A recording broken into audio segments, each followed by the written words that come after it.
दोस्तों, आप अगर लीन की थोड़ी भी समझ रखते हैं तो आपने दो शब्द अक्सर सुने होंगे, वीए एंड एनवीए। वीए जो होता है उसकी फुल फॉर्म होती है वैल्यू एडेड, और दूसरा एनवीए जो होता है वो होता है non value added. Value added operations ऐसे ऑपरेशन हो गए एक्चुअल में जिनमें प्रोसेस के अंदर काम हो रहा है।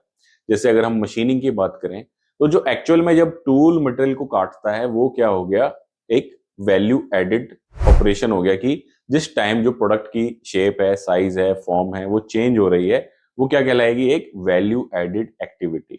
दूसरी जो एक्टिविटी होती है वो होती है हमारी नॉन वैल्यू एडेड एक्टिविटी।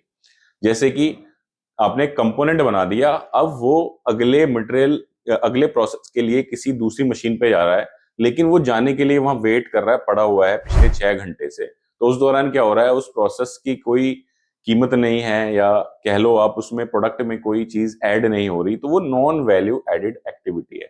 लेकिन कुछ ऐसी नॉन वैल्यू एडेड एक्टिविटी भी हैं जिनको करना जरूरी है, जिनको करे बिना प्रोडक्ट बन ही नहीं सकता या कस्टमर तक जा नहीं सकता। जैसे जैसे कि हम बात करें इंस्पेक्शन। इंस्पेक्शन एक नॉन वैल्यू एडेड एक्टिविटी है। जब आप इंस्पेक्शन करते हो तो आप प्रोडक्ट में कोई वैल्यू ऐड नहीं कर रहे, उसकी कोई शेप, साइज, फॉर्म चेंज नहीं कर रहे, उसमें कोई डायमेंशन आप चेंज नहीं कर दे रहे हो। लेकिन अगर आपने इंस्पेक्शन नहीं किया, मटेरियल को चेक नहीं किया, तो क्या होगा, खराब मटेरियल बन जाएगा और एक स्क्रैप जनरेट हो जाएगा, या फिर खराब मटेरियल जो है वो कस्टमर एंड तक पहुंच जाएगा।